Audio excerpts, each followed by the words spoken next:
أما بعد فقد قال الله تبارك وتعالى في القرآن المجيد أعوذ بالله من الشيطان الرجيم يقلب الله الليل والنهار إن في ذلك لعبرة لأولي الأبصار۔ محترم بھائیو، بزرگوں، عزیز طلباء، معززات ماں اور بہنوں، میں نے آپ کے سامنے جو قرآن کی آیت پڑھی، اللہ تعالیٰ اس میں فرماتے ہیں یقلب اللہ اللیل والنہار، اللہ دن اور رات کو پھیرتا ہے، بدلتا ہے۔ دن آتا ہے، رات چلی جاتی ہے، پھر رات آتی ہے اور دن ختم ہو جاتا ہے، اور یہ اللہ تعالیٰ یہ تصرف فرماتے ہیں۔ اس دن اور رات کے بدلنے میں ان فی ذلک لعبرۃ لأولی الابصار، فرمایا یقیناً بہت بڑی عبرت ہے، سبق ہے آنکھوں والوں کے لیے۔ اس میں بہت بڑی نشانی کیا ہے کہ جس طرح دن مستقل طور پر نہیں رہتا، وہ چڑھا ہوا دن، وہ چڑھا ہوا سورج، وہ عروج جس طرح ختم ہو جاتا ہے، اسی طرح ایک دن دنیا بھی ختم ہو جائے گی۔ نہ رات باقی رہتی ہے، نہ دن باقی رہتا ہے۔ جو اس نظام کو ہر روز بدلتا ہے، وہ اس پورے نظام کو ختم کرنے پر بھی پوری طرح قادر ہے۔ اور پھر اس میں ایک بہت بڑی عبرت یہ ہے، اور ایک بہت بڑی نشانی یہ ہے کہ یہ اللہ کا بہت بڑا فضل بھی ہے کہ اگر اللہ اس دن کو مستقل طور پر رکھ دے اور رات نہ آئے، یا مستقل طور پر رات رہے اور دن نہ ہو، تو کوئی جان رہ ہی نہیں سکتی، بلکہ کوئی چیز پیدا بھی نہیں ہو سکتی۔ تو یہ اللہ کے فضل اور اس کی رحمتوں میں سے ایک بہت بڑی رحمت ہے۔ اور پھر کبھی دن بڑے ہو جاتے ہیں، سردیاں آ جاتی ہیں تو دن چھوٹے ہو جاتے ہیں، گرمیاں آتی ہیں تو دن جو ہے وہ بڑے ہو جاتے ہیں۔ موسم کا بدلنا یہ بھی اللہ کا بہت بڑا فضل ہے۔ اگر مستقل طور پر ایک ہی موسم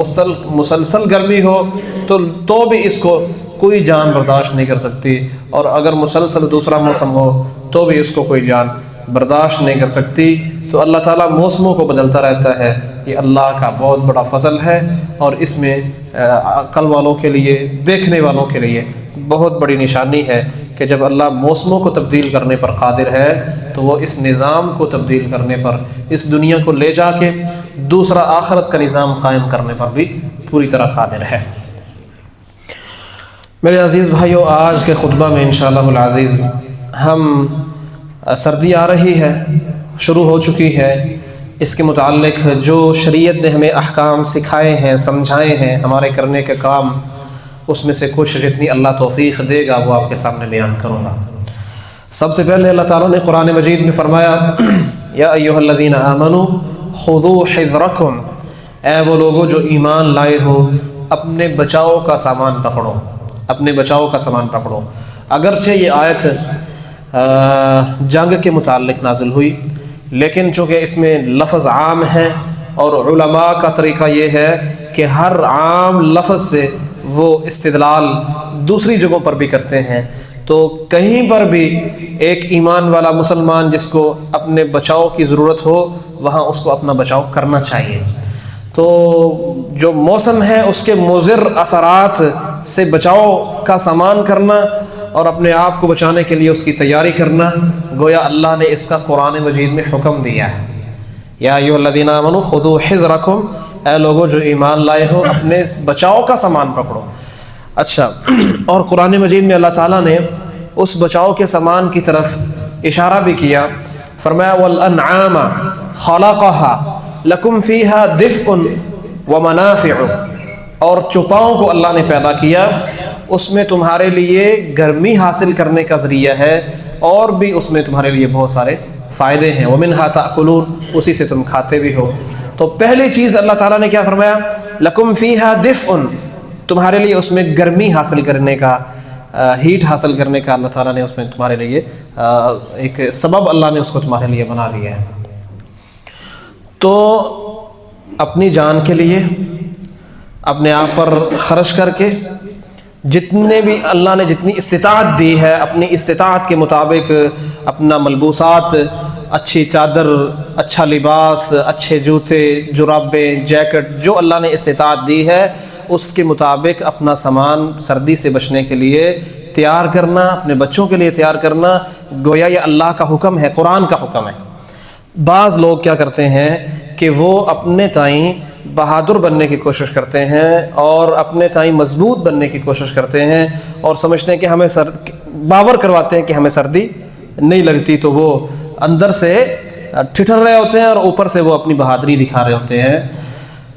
نبی صلی اللہ علیہ وسلم کے پاس اسماء بنت یزید رضی اللہ عنہ کہتی ہیں کہ نبی صلی اللہ علیہ وسلم کو کھانا آپ کے پاس لایا گیا تو آپ نے وہ ہمارے سامنے پیش کر دیا اور کہا کھاؤ، تو ہم نے کہا اللہ کے رسول لا نشتہی، ہمارا دل نہیں کر رہا، ہمارا دل نہیں کر رہا، جیسے ہم کہہ دیتے ہیں کوئی کھانا چلیں جی آئیں کھانا کھا لیں، نہیں جی دل نہیں کر رہا۔ تو نبی صلی اللہ علیہ وسلم نے فرمایا لا تجمعنا جوعا وکذبا، جھوٹ اور بھوک کو جمع نہ کرو، بھوک کو اور جھوٹ کو جمع نہ کرو، بھوک بھی لگی ہے، دل کر بھی رہا ہے اور جھوٹ بھی بول رہا ہے، اب سردی لگ بھی رہی ہے، بہادر بھی بن رہا ہے۔ تو جب اللہ نے حکم دیا ہے اپنے اس بہادر پر، اللہ کے نظام، اللہ کا، اس کا آپ مقابلہ نہیں کر سکتے بھائی، تو خواہ مخواہ بہادری دکھانے کی ضرورت نہیں ہے۔ اللہ تعالیٰ کا حکم ہے کہ اپنے جو ہے نا وہ سردی سے بچاؤ کا سامان۔ اب کچھ لوگوں کو مسئلہ ہوتا ہے کہ وہ ان کی کنگھی خراب ہو جائے گی، ان کا سٹائل خراب ہو جائے گا اور ان کے جو اچھے کپڑے ہیں وہ نہیں دکھا سکیں گے، تو آپ ملبوسات اچھے خرید لیں نا۔ بہرحال اپنے بچاؤ کا سامان حاصل کرنا، نبی صلی اللہ علیہ وسلم کی ایک حدیث ہے، حدیث اس طرح ہے کہ سلمان فارسی رضی اللہ عنہ ابو دردہ رضی اللہ عنہ کے مہمان بنے۔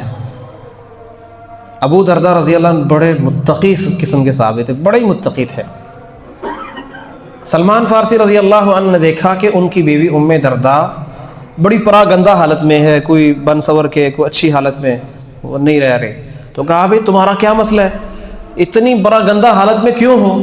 تو کہا جی تمہارا بھائی جو ہے نا ابو دردہ، اس کو دنیا سے کوئی لینا دینا، کوئی دنیا کی اس کو خواہش نہیں ہے، اشارے میں بات سمجھا دی ساری۔ تو سلمان فارسی رضی اللہ عنہ جب ابو دردہ گھر تشریف لائے اور کھانا بنایا اور مہمان کے سامنے پیش کیا، تو سلمان فارسی رضی اللہ عنہ نے کہا کہ آپ بھی کھائیں، کہا میرا روزہ ہے، کہا جب تک تم نہیں کھاؤ گے پھر میں بھی نہیں کھاؤں گا، روزہ کھلوا دیا۔ پھر رات ہوئی تو ابو دردہ رضی اللہ عنہ اٹھے نماز پڑھنے کے لیے، تہجد پڑھنے کے لیے، تو کہا سو جاؤ،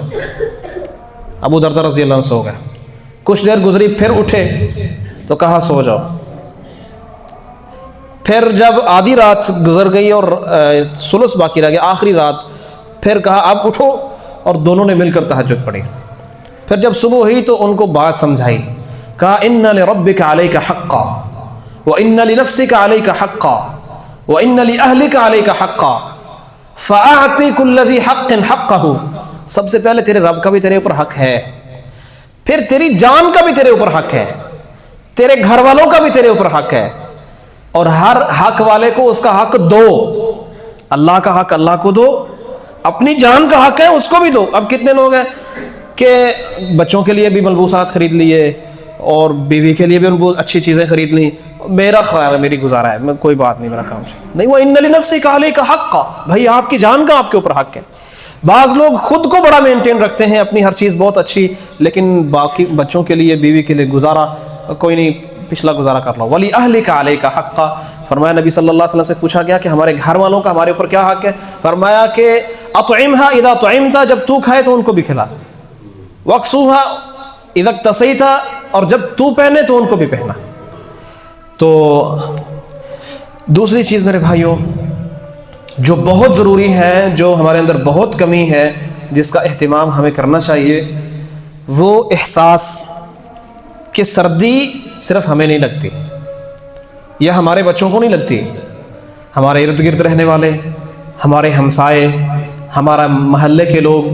فقراء اور وہ لوگ جو سوال سے بچنے والے ہیں، مساکین ہیں، یتیم ہیں، ان کو بھی سردی لگتی ہے۔ تو اس لیے سب سے پہلے اپنے قرابت داروں میں،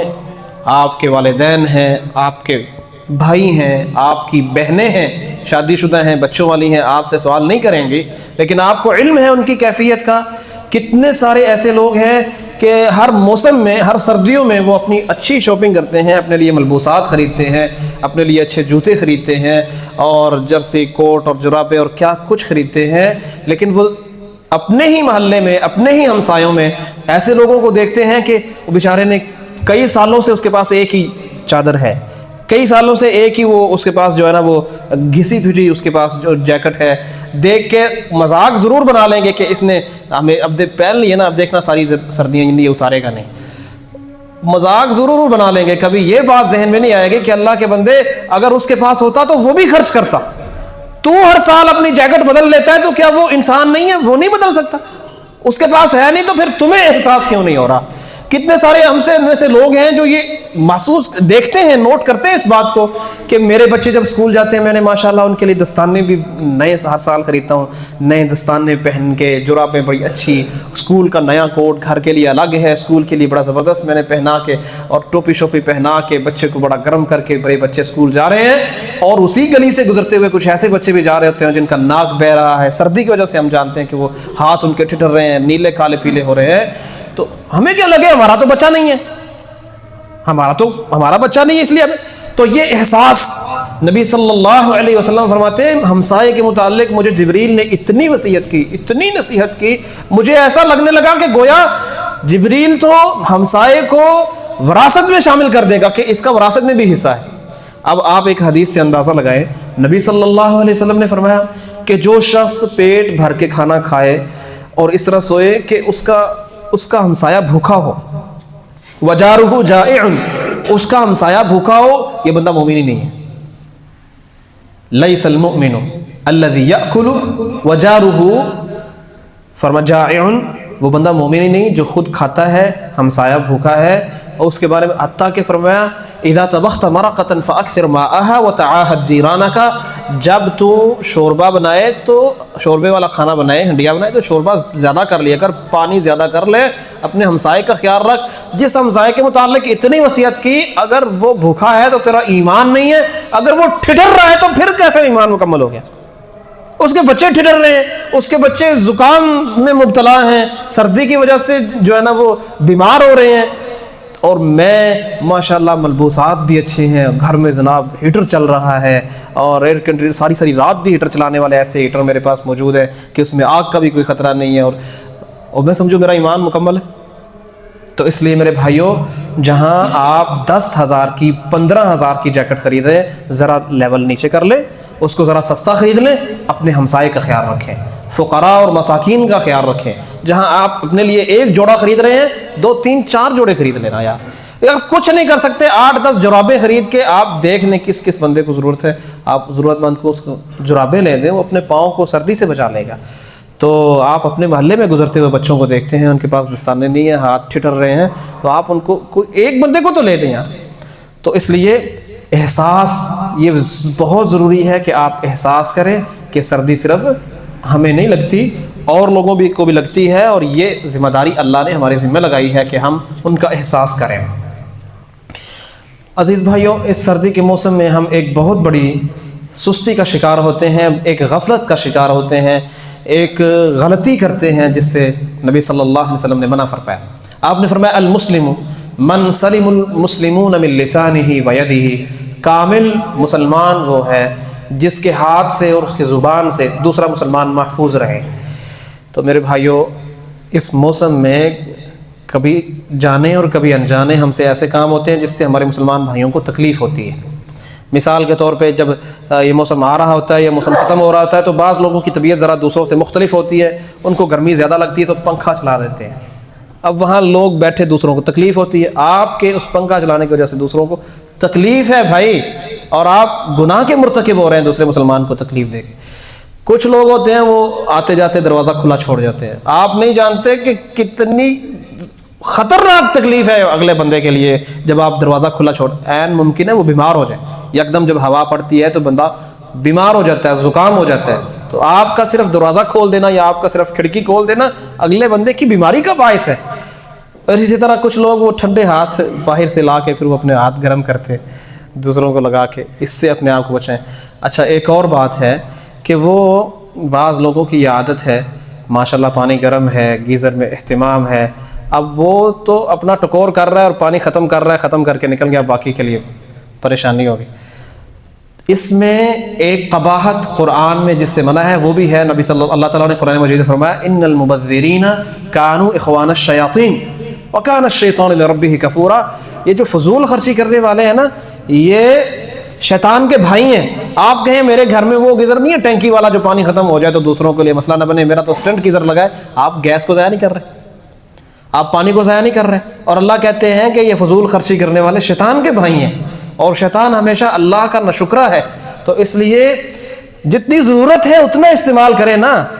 ٹکور کرنی تو اندر جا کے کر لیں، بستر لے لیں، یہاں گرم پانی کے نیچے کھڑے ہو کے پانی بھی آپ ضائع کر رہے ہیں اور گیس بھی ضائع کر رہے ہیں اور وقت بھی ضائع کر رہے ہیں۔ اپنے آپ کو اس سے محفوظ کریں اور بچائیں۔ اور میرے بھائیوں، اگلی چیز جو ہے وہ بہت سارے لوگ جہالت کی وجہ سے ایک گناہ کرتے ہیں جو سنگین گناہ ہے، جو بہت بڑا گناہ ہے۔ خود اللہ تعالیٰ نے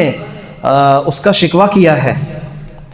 حدیث قدسی ہے، اللہ تعالیٰ فرماتے ہیں یؤذینی ابن آدم، آدم کا بیٹا مجھے تکلیف دیتا ہے۔ ایک حدیث میں ہے کہ آدم کا بیٹا مجھے گالی دیتا ہے۔ کیسے؟ کہ وہ زمانے کو، وقت کو، موسم کو گالی دیتا ہے۔ وَأَنَا الدَّهْرُ، اور زمانہ تو میں ہوں، یعنی زمانے کو چلانا، موسم کو بدلنا، حالات کو بدلنا میرے ہاتھ میں ہے۔ اقلب لیلہ ونہارہ، اس زمانے کے دن اور رات کو بدلنا، موسم کو سخت کر دینا، موسم کو نارمل کر دینا میرے ہاتھ میں ہے۔ تو وہ جو سخت موسم ہوا ہے، شدت آئی، گرمی کی شدت آئی ہے تو گرمی کو گالی دینا، ہوا تیز چل گئی ہے نقصان ہو گیا تو ہوا کو گالیاں دینا، دھند پڑ رہ گئی ہے تو سفر نہیں ہو رہا تو دھند کو گالیاں دینا، یا سخت سردی کے موسم، سورج ایک ہفتہ ہو گیا نہیں نکلا تو تب جو ہے نا وہ برا بھلا کہنا۔ تو یہ آپ موسم کو برا بھلا نہیں کہہ رہے، آپ اللہ تبارک و تعالیٰ کے متعلق یہ بات کر رہے ہیں، آپ اللہ کو گالی دے رہے ہیں۔ اللہ کہتے ہیں مجھے گالی ہے، اللہ کہتے ہیں مجھے گالی ہے۔ وَأَنَا الدَّهْرُ يَسُبُّ الدَّهْرَ، آدم کا بیٹا زمانے کو گالی دیتا ہے۔ وَأَنَا الدَّهْرُ، زمانہ میں چلاتا ہوں زمانے کو۔ تو اس لیے اپنی زبان کھولنے سے پہلے، یعنی موسم کے متعلق کوئی بات بھی کرنے سے پہلے ذرا یہ سوچ لیں کہ یہ اللہ تبارک و تعالیٰ کے اختیار میں۔ بھائی مجھے بتاؤ سورج کا کیا اختیار ہے نہ نکلے؟ وہ جب اللہ حکم دے گا وہ تو مغرب سے نکل پڑے گا، اور جب اللہ اس کو اختیار دے گا، حکم دے گا، تو وہ اپنی ساری میلوں کی جو مسافت دور ختم کر کے وہ بالکل سروں پہ آ جائے گا۔ تو اس کے اختیار میں نہیں ہے، نہ ہی سردی اور گرمی کے اختیار میں کچھ ہے، وہ اللہ کے حکم کے تابع ہیں۔ اور میرے بھائیوں، مومن ہر جگہ، ہر وقت، ہر گھڑی میں، ہر موقع پر اپنے لیے سبق تلاش کرتا ہے۔ ہمیں چاہیے کہ ہم موسم کی شدت جب ہو تو اس سے جہنم کی شدت کو یاد کریں۔ یاد رکھیں، جہنم کا عذاب صرف آگ کا عذاب نہیں ہے، جہنم کا عذاب صرف آگ کا عذاب نہیں ہے، اس میں سردی کا عذاب بھی ہے، اس میں بچھوؤں سانپوں کا عذاب بھی ہے، اس میں کوڑے مارنے والے اور ہتھوڑے برسانے والے فرشتے ہیں جو اس طرح کا عذاب دینے والے بھی ہیں، باچھے چیرنے والے، جسم کو تکلیف مختلف قسم کا، اللہ تعالی ہم سب کو اسے محفوظ فرمائے۔ تو سردی جب شدت ہو، نبی صلی اللہ علیہ وسلم نے فرمایا اشتکت النار الی ربها او کما قال، آگ نے اللہ سے شکایت کی کہ میرا باز کو کھائے جا رہا ہے، میری اتنی شدت بڑھ گئی ہے۔ تو اللہ تعالیٰ نے جہنم میں شکایت کی، تو اللہ نے جہنم کو سال میں 2 دفعہ سانس لینے کی اجازت دی، اور فرمایا وَأَشَدُّ مَا تَجِدُونَ مِنَ الْحَرِّ وَأَشَدُّ مَا تَجِدُونَ مِنَ الزَّمْهَرِيرِ، جب تم سخت گرمی محسوس کرو تو سمجھ جاؤ کہ یہ اس کا ایک سانس ہے، اور جب تم سخت سردی محسوس کرو تو سمجھو یہ اس کا دوسرا سانس ہے۔ تو جب آپ سخت سردی محسوس کریں تو سمجھ جائیں کہ یہ جہنم کی جو ہے نا وہ سانس ہے، اور اللہ تعالیٰ سے اس کی پناہ مانگنی چاہیے۔ ہمارے جو اسلاف ہیں، علماء ہیں، تابعین، تبع تابعین، ان کے اقوال آپ جب پڑھیں گے تو ان میں سے کتنے ایسے تھے۔ امام ابن رجب رحمہ اللہ نے ایک محدث ایک شخص کے بارے میں لکھا، حمام میں گیا نہانے کے لیے۔ اب حمام کا پانی ہم نے خود گرم کیا ہوتا ہے اور موسم بھی سرد ہوتا ہے، اس کے باوجود آپ بھی جانتے ہیں بسا اوقات ٹھنڈا پانی نہ ملائیں تو جسم جل جاتا ہے، برداشت نہیں ہوتا۔ تو اس نے وہ ٹوٹی کھولی نہ، تو گرم پانی جب سر پہ پڑا تو جلدی سے پیچھے ہو گیا اور رونے لگے. پتہ ہے کس بات کو؟ اللہ کے اس فرمان کو یاد کر کے یصب من فوق رؤوسہم الحمیم یصہر بہ ما فی بطونہم الجلود. قیامت کے دن مجرموں کے سر کے اوپر سے کھولتا ہوا پانی ڈالا جائے گا جو نہ صرف ان کے چمڑوں کو جلائے گا، ان کے پیٹ انتڑیوں کے اندر جو کچھ ہے اس کو بھی وہ جھلسا کے رکھ دے گا. تو اللہ تعالیٰ کے اس فرمان کو یاد، اب ہر روز بندہ وضو کرنے جاتا ہے اور آئے دن بندہ غسل کرتا ہے سردیوں میں گرم پانی میں، تو گرم پانی جب کبھی اس کی شدت برداشت سے باہر ہو تو کبھی محسوس کریں بھائی میرے کتنے گناہ ہیں، کہیں ایسا نہ ہو کہ میرے سر پہ بھی پانی گرایا جائے. اپنے گناہوں کو یاد کریں، فوراً اللہ کی طرف رجوع کریں، اللہ سے معافی مانگیں. یا اللہ یہ اتنا کمزور جسم ہے کہ جو ایک پانی تھوڑا سا میں نے خود اپنے ہاتھوں سے گرم کیا ہے اس کی گرمی کو برداشت نہیں کر رہا، تو وہ پانی جو تو نے تیار کیا ہے جھلسانے کے لیے، دوسروں کو سزا دینے کے لیے، اور جسم بھی ایک تو یہاں پر یہ جسم ہے چھوٹا سا جو برداشت نہیں کر رہا. نبی صلی اللہ علیہ وسلم فرماتے ہیں ضرس الکافر مثل احد، جہنم میں جب کوئی شخص جائے گا نا تو اس کی ایک داڑھ احد پہاڑ کے برابر ہوگی. اتنا بڑا جسم، اس پر کھولتا ہوا پانی جو اس کے چمڑے کو جلا دے، اس کی انتڑیوں کو اندر سے جلا دے. اور پھر فرمایا نبی صلی اللہ تعالیٰ نے قرآن مجید میں کلما نضجت جلودہم بدلناہم جلودا غیرہا لیذوقوا العذاب. یہ نہیں کہ ایک دفعہ جل گئی ختم ہو گئی، اللہ کہتے ہیں دوبارہ چمڑی دے دیں گے تاکہ وہ بار بار عذاب کو چکھے. اللہ تعالیٰ ہمیں اس سب سے محفوظ فرمائے. تو یہ یاد کریں، یعنی اللہ تعالیٰ سے پناہ مانگیں جہنم کی شدت کو. کتنے ہمارے سلف تھے وہ آگ جو ہے آگ جل رہی ہے تو اس کو دیکھ کر اللہ تعالیٰ نے قرآن مجید میں بھی یہ فرمایا ہے. کبھی اللہ کے اس فرمان پر ہم نے غور کیا، کبھی آگ کو جلتے ہوئے دیکھ کر اللہ کے اس فرمان پر ہم نے غور کیا جو اللہ خود فرماتے ہیں نحن جعلناها تذکرۃ ومتاعا للمقوین. اس آگ کو ہم نے نصیحت بنایا، دنیا کی آگ کو بطور نصیحت ہم نے اس کو دیکھ کر بندے کو یاد آتی ہے جہنم کی آگ. ہم تو صرف اس کو روز ہمارے گھروں میں جلتی ہے صرف اس کو کھانے کے طور پر، ہاں جی صرف کھانے کے لیے ہم اس کو کھانا بنانے کے لیے، یہ آگ ایک اچھی چیز ہے، یہ سردیوں میں بس اس کو سیک لیتے ہیں، اس سے تپش حاصل کر لیتے ہیں. کبھی یہ بھی سوچا کہ اللہ کس لیے، کیا اس میں ہمارے لیے اللہ نے کیا سبق رکھا ہے؟ نحن جعلناها تذکرۃ، اس آگ کو ہم نے تذکرہ نصیحت بنایا ہے. دیکھو یہ 70% کم ہے اس سے، یہ 70% کم ہے. اور یہ آگ تو کچھ نہیں ہے، جس آگ کو اللہ نے تیار کیا اس کے متعلق فرمایا وقودها الناس والحجارہ، اس کا ایندھن ہی لوگ ہیں. تو اللہ سے پناہ مانگیں کہ کہیں اس ایندھن میں میں نہ شامل ہو جاؤں، کہیں اس ایندھن میں میں شامل، اللہ ہم سب کو محفوظ فرمائے. تو میرے بھائیوں اگلی چیز ہے، جیسے جیسے موسم شدت اختیار کرتا ہے نا، یا جیسے جیسے کسی شدید موسم میں عبادت مشکل ہوتی ہے اس کا اجر بھی اتنا زیادہ بڑھ جاتا ہے.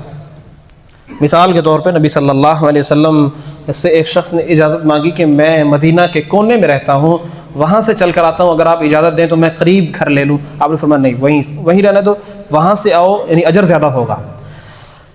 تو شدت میں، سردی کی شدت میں پانی یقیناً ٹھنڈا ہوتا ہے، مشکل ہوتا ہے وضو کرنا، لیکن یاد رکھیں اس میں اجر بھی اتنا زیادہ بڑھ جاتا ہے. نبی صلی اللہ علیہ وسلم نے فرمایا الا ادلکم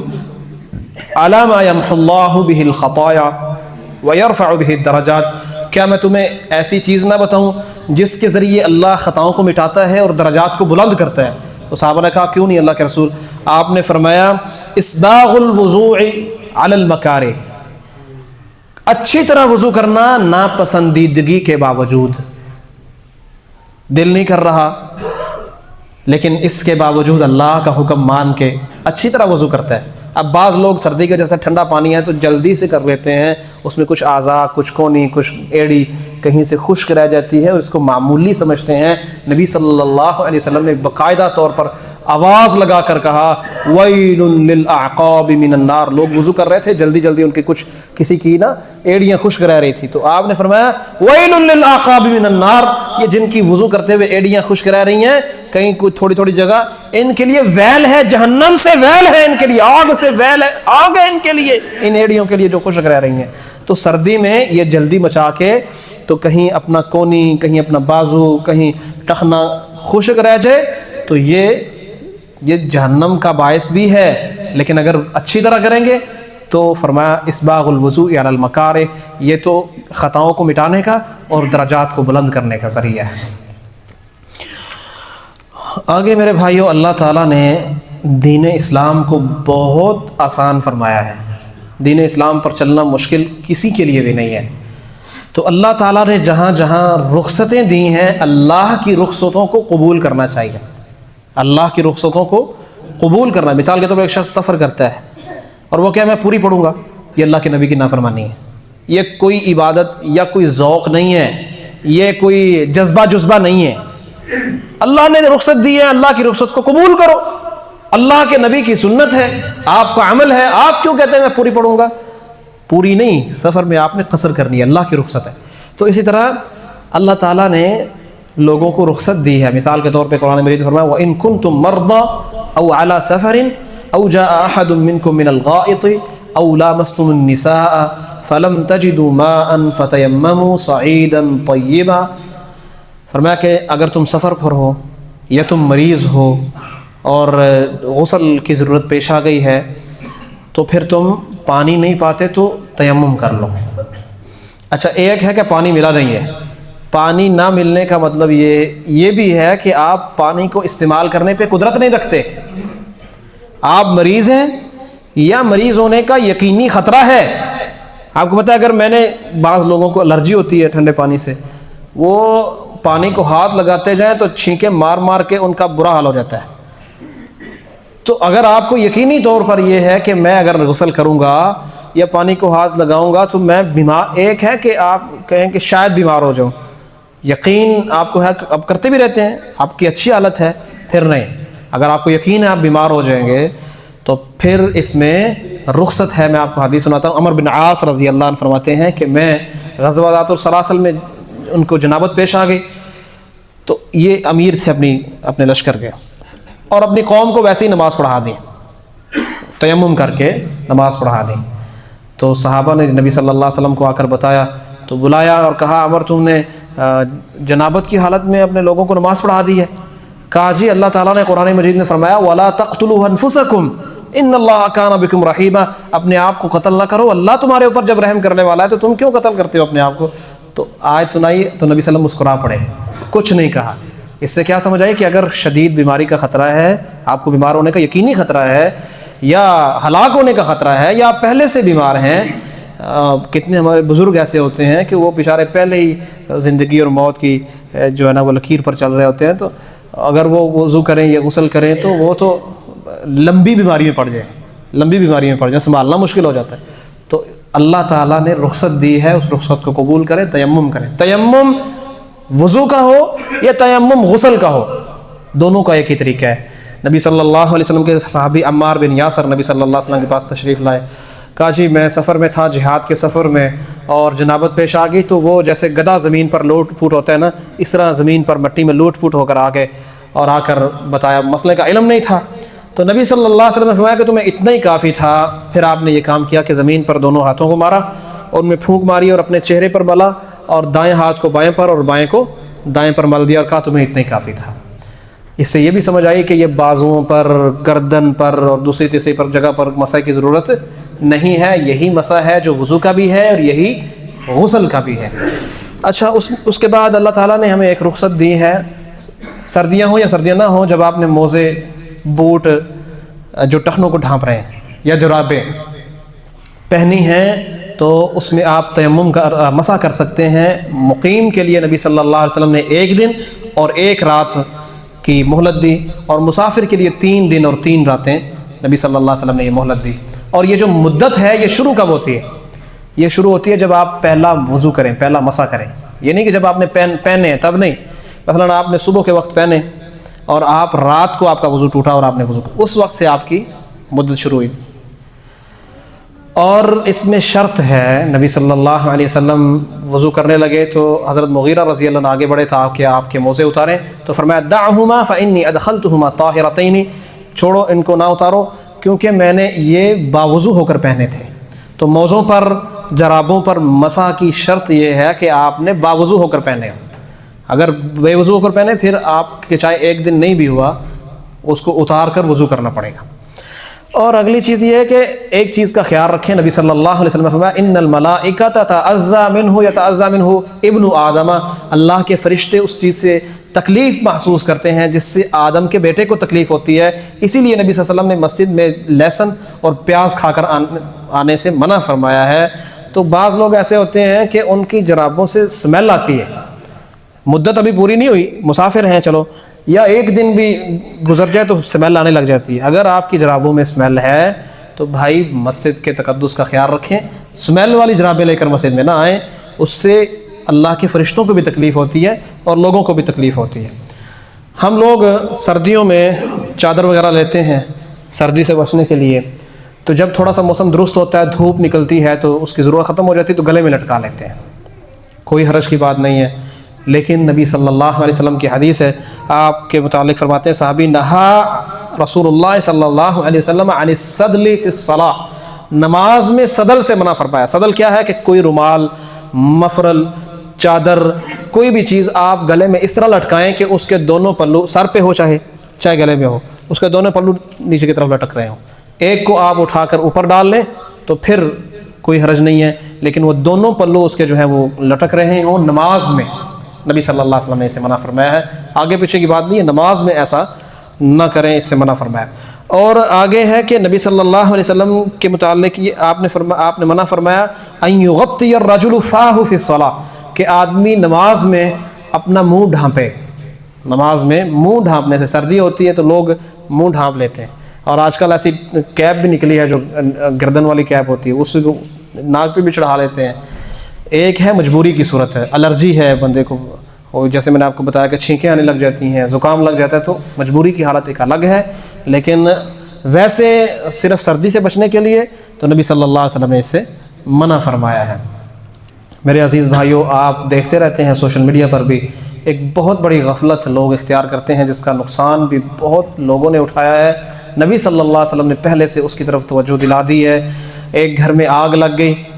وہ چوہیا نے جو ہے نا وہ دیوے سے بتی کھینچی اور کہیں جا کر چھوڑ دی، اور نبی صلی اللہ علیہ وسلم نے فرمایا کہ یہ آگ تمہاری دشمن ہے، اس کو جلا کر نہ سویا کریں۔ تو آپ انگارے ہوں، کوئی آگ ہے، جلتے ہوئے اس کو چھوڑ کے سو جانا، یہ نبی صلی اللہ علیہ وسلم نے اس کو منع فرمایا اس سے۔ ایک تو اس کو چلتا ہوا نہ چھوڑیں، اور دوسرا کتنے لوگ ہیں وہ سیکتے اس کے ساتھ کھیلتے ہیں، آگ کے ساتھ کھیل رہے ہوتے ہیں، وہ لکڑی پکڑی ہے اس کے ساتھ، آگ کے ساتھ کھیل رہے ہیں، بسا اوقات ادھر ادھر ڈرا بھی دیتے ہیں۔ نبی صلی اللہ علیہ وسلم نے صاف لفظوں میں آگ کے ساتھ کھیلنے سے منع کیا ہے۔ یہ کوئی کھیلنے کی چیز نہیں، فرمایا تمہاری دشمن ہے، اس سے کھیلنے سے نبی صلی اللہ علیہ وسلم نے منع فرمایا۔ آپ کھیل رہے ہیں، آپ مذاق کر رہے ہیں، یا آپ کچھ بھی آگ سیک رہے ہیں، کوئی بھی مسئلہ ہے تو آگ کے ساتھ کھیلنا منع ہے، نبی صلی اللہ علیہ وسلم نے اس سے منع فرمایا ہے۔ آخری بات کر کے اپنی بات کو ختم کرتا ہوں۔ نبی صلی اللہ علیہ وسلم نے فرمایا کہ جب تم میں سے کوئی شخص دھوپ میں کسی جگہ پر بیٹھا ہو اور سایہ آ جائے، اب آدھا حصہ اس کا دھوپ میں ہے اور آدھا حصہ اس کا چھاؤں میں ہے، فلیقم، تو وہاں سے وہ کھڑا ہو جائے، یا تو پوری دھوپ میں چلا جائے یا پھر پوری چھاؤں میں آ جائے، یعنی آدھی دھوپ اور آدھی چھاؤں میں بیٹھنے سے نبی صلی اللہ علیہ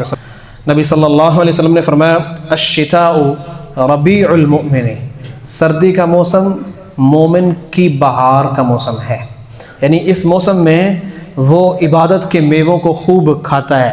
اللہ تعالیٰ کا قرب حاصل کرنا اس کے لیے آسان ہو جاتا ہے، روزے رکھنا، دن بالکل چھوٹا ہوتا ہے، روزے رکھنا اس کے لیے آسان ہوتا ہے، نفلی روزوں کا اہتمام، خاص طور پر نبی صلی اللہ علیہ وسلم کی سنت کے مطابق جمعرات اور سوموار کا روزہ، ہر عربی تاریخ کی 11، 12 اور 13 ایام 20 کا روزہ، تو اس کا خاص طور پر اہتمام کریں۔ رات قیام اللیل، اتنی لمبی رات ہوتی ہے کہ بندہ سو کے تھک جاتا ہے، تو رات کا قیام کا اہتمام سردیوں میں آسانی سے ہو سکتا ہے، تو رات کا قیام کا اہتمام کریں۔ کچھ نہیں کر سکتے، کم از کم اللہ کے نبی کی جو حدیث ہے نا، من قام بعشر آیات لم یکتب من الغافلین، جو 10 آیتوں کے ساتھ قیام کرتا ہے اس کو غافلوں میں نہیں لکھا جاتا، اس کم از کم 10 آیتوں کے ساتھ تو سردیوں میں قیام کرنا شروع کریں۔ اور جن لوگوں کے روزے رہ جاتے ہیں بیماری کی وجہ سے، جن خواتین کے روزے رہ جاتے ہیں ان کے ایام کی وجہ سے، تو ان کے لیے زبردست موقع ہے، دن چھوٹے ہوتے ہیں، اس سے فائدہ اٹھائیں اور اپنے ان روزوں کو مکمل کریں، اللہ کا قرب حاصل کریں، اللہ ہمیں اپنے قریب فرمائے۔ اللہم اغفر لنا وللمؤمنین والمؤمنات والمسلمین والمسلمات الاحیاء منہم والاموات، اللہم الف بین قلوبہم واصلح ذات بینہم وانصرہم علی عدوک وعدوہم اللهم اشف مرضانا ومرضى المسلمين، اللهم اقض حاجاتنا وحاجات المسلمين. سبحان ربك رب العزة عما يصفون وسلام